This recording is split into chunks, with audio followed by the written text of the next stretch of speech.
Hello learners, I am Devashish and welcome to my English institute YouTube channel. हर रोज की तरह मैं आज भी नए 5 वोकैबुलरी के साथ आया हूँ। आपको ये सीरीज कैसा लग रहा है? क्या आपको हेल्प हो रहा है या नहीं? प्लीज़ मुझे कमेंट करके बताइए। और ऐसे बहुत सारे वीडियो आएंगे इस चैनल पर, हम लाएंगे। तो आज देर न करके जो पहला वोकैबुलरी है 5 में से, वो हम जान लेते। और जितना वोकैबुलरी जानेंगे उतना हम अच्छे से कम्युनिकेट कर पाएंगे। तो आज जो पहला वोकैबुलरी है वो है ब्रूस। ब्रूस ब्रूस का मतलब क्या होता है? ब्रूस का मतलब होता है चोट के निशान। चोट के निशान।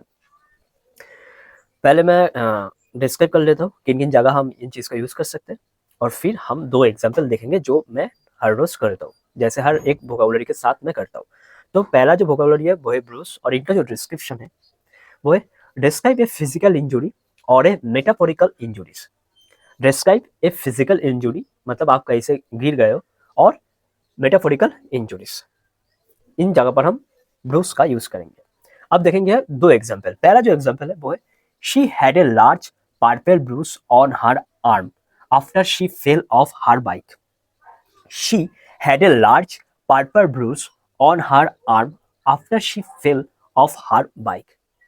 वो बाइक से गिर गया था, उनके वजह से कुछ उनके जो purple Bruce on her arm, उनके आर्म में निशान है, वो चोट, वो जो गिर गया था वो दर्द के चोट के निशान है। तो इन जगह पर हम ब्रूस का यूज करेंगे। और सेकेंड है his ego was badly bruised by the harsh criticism.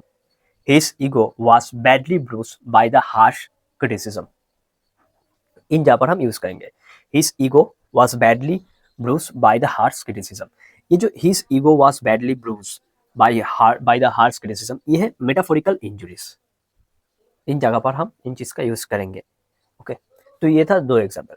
Second जो वोकैबुलरी है वो है ब्राउननेस। ब्राउननेस, ब्राउन का मतलब हम सबको पता है क्या होता है, ब्राउन कलर क्या होता है। तो ब्राउननेस का मतलब होता है भूरापन। भूरापन।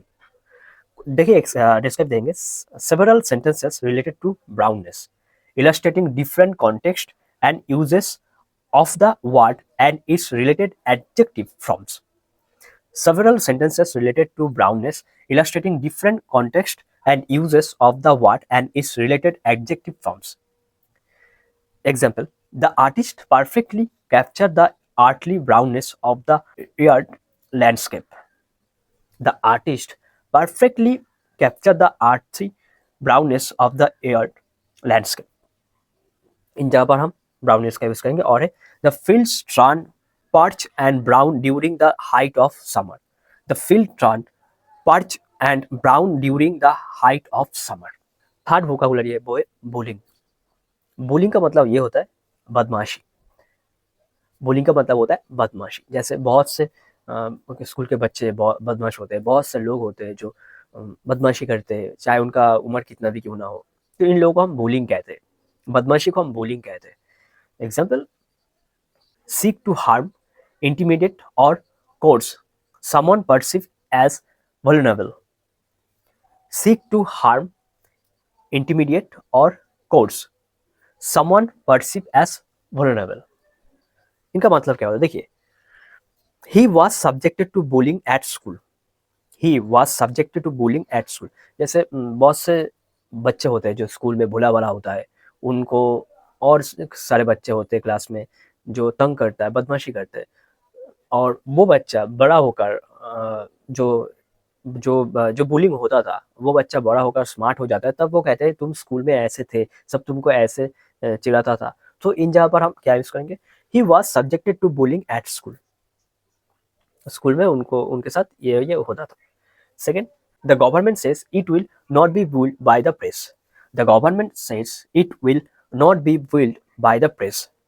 इन जगह पर हम इन चीज का यूज करेंगे। The government says it will not be bullied by the press.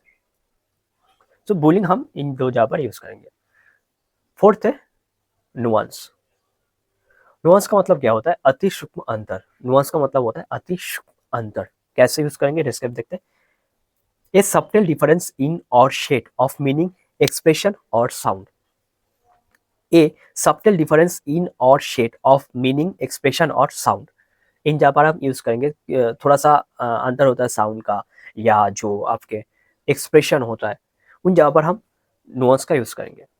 कुछ एग्जाम्पल देख, 2 एग्जाम्पल देखते हैं। The detective examine every nuance of the suspect statement. The detective examine every nuance of the suspect statement. And second, he listened to the subtle nuances in the song. He listened to the subtle nuances in the song. तो इन जगह पर हम use करेंगे nuance। और last है squeeziness। squeeziness का मतलब होता है दबाव, स्क्वीज करना होता है दबाव। include those describing the feel of a soft object। include those describing the feel of a soft object। she loved the squeezy feel of the new pillows on the couch।